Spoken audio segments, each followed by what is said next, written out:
and the Gagauzia areas wish to be in the Soviet Union under a united center, but there is no such thing. Mr. Snegur, who favored the creation of independent states, find it difficult to placate these sides which are so hostile toward each other. He calls for common sense and asks that Russia, Ukraine, and Belarus do everything in their power.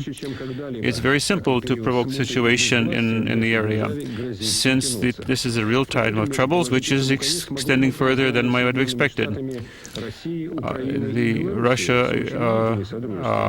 Russia, Ukraine, and Belarus, in discussing the question with Mr.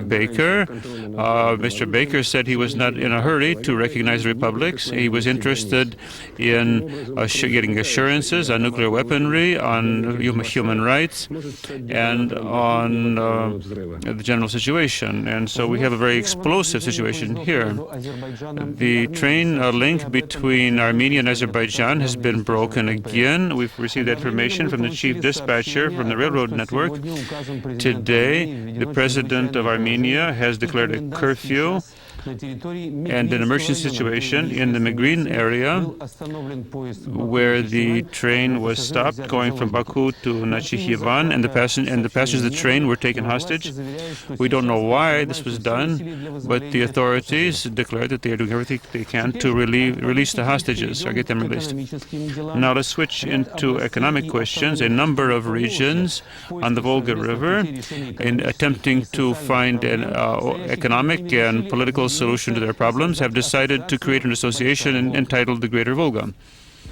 The Volga region is one of the greatest industrial and agriculture regions of Russia. We have tractors and automobiles, steel, melons, gas, energy, planes. We have a single transportation artery. This is the Volga River, which unites dozens of areas.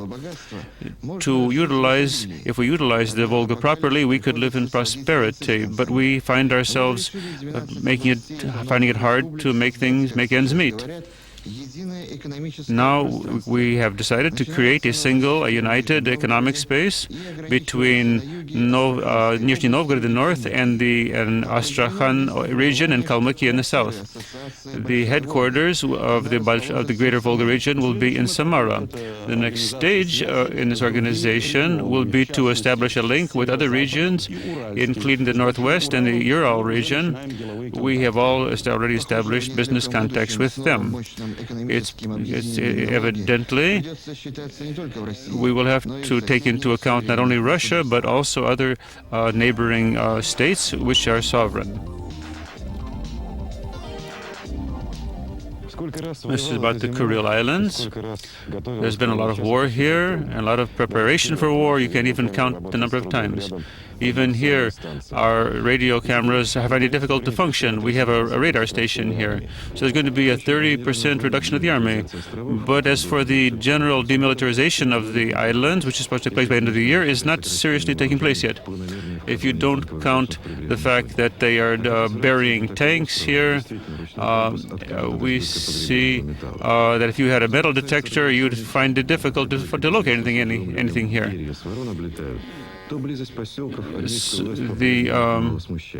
The army is not particularly troubled by the presence of these small villages, but we can see things are not entirely in order, even with the unarmed eye, with the plain eye.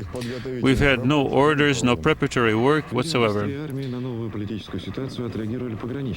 The border guards reacted more quickly than the army, but they don't have to. They have a lot to do. There are 4,500 acts of poaching. They've been catching Koreans and even Chinese and North Koreans. This is the People's Deputy. He says, our requests have been greeted in Moscow. We hope to establish control points, 4 of them, and demonstrate that we can resolve the question without giving the islands back to Japan. We can do that on a peaceful basis. I am a categorical opponent of the change of any borders, including these borders here. The question of foodstuffs is becoming the most important question. It's more important than the state itself. The farm affairs are determining whether we will get anything at all in the stores and determine the stability of the government. For that reason, for the second day, we see a meeting of the people's deputies who are meeting on the question of agriculture production. They selected the farm Interferma. Mr. Vakhan Maharadze is the chairman. He shows us here it's meat processing plants. Here we have coffee storage bins, and they're building properly.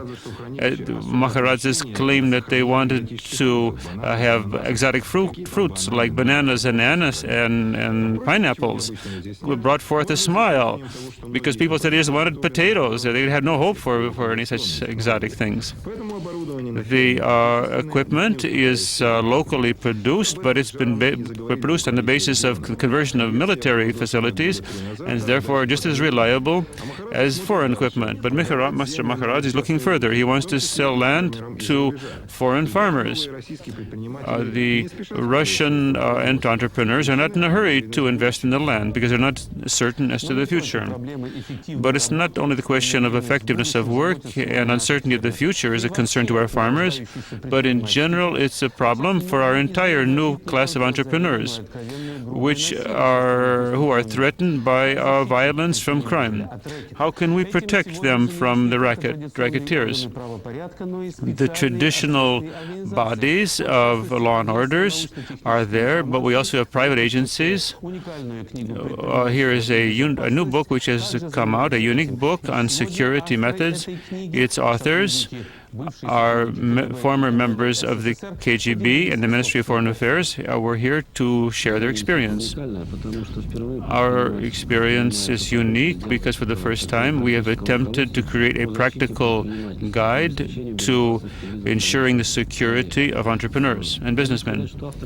The authors are very highly specialists on security and internal affairs. These are our leading psychologists and legal authorities, people who are specialists in the area, and we are going to sell several dozens of copies. We have more than 900 pages. A free diskette will be included, so we might make it into 3 volumes. How much will it cost? Very cheap. It'll be by today's prices, 439 rubles. You should, and this is the head of the department of the senior school of the KGB. You have to understand that no one's going to take care of the businessmen. They have to ensure their own security. And they have to take this concern into their own hands, and we can be of assistance to them. Foreign assistance demonstrates to us that you have to protect your property, service, intellectual property rights, otherwise you'll lose up to 30%. This book can be received by advanced subscription up until what date? To the 15th of January, and then we're going to begin massive mailings to all the tens of thousands of people who have subscribed. I wish you all the best. The Democratic Reform Congress, which has just concluded in Moscow, confirmed the Commonwealth of Independent States, but at the same time called for a new government unification, which would ensure human rights. Here we have a story from our correspondent. In uniting the democratic forces of the country, we have no other tasks. This was the statement of Arkady Volsky. There are more than 30 parties and more than 70 social organizations, all the former republics and a number of autonomous regions selected 7 vice presidents. These were, the governing board was Alexander Yakovlev, Eduard Shevardnadze, Stanislav Shatalin, Arkady Volsky, Gavril Popov, Anatoly Sobchak, and Vyacheslav Shtakovich. A lot of discussion took place about the possible resignment of Mr. Popov as mayor of Moscow. I think it's perhaps premature to discuss that today, but I think we might lay that question aside. Popov's resignation was not discussed, but we managed to get an exclusive interview after the press conference where you confirmed de facto that you were going to resign. We would like to know the reasons. To be very brief, the reasons are that in the situation which has been created, it's difficult for me to fulfill the promises which I gave during the election campaign. First, there was the problem of ineffective work with the municipal council, where I was the chairman. Then I was elected mayor and I got power, but the situation in the city is such that any decision is blocked by deputies of the regional authorities. No matter what decision you make, no matter what piece of paper you sign, and 3 hours later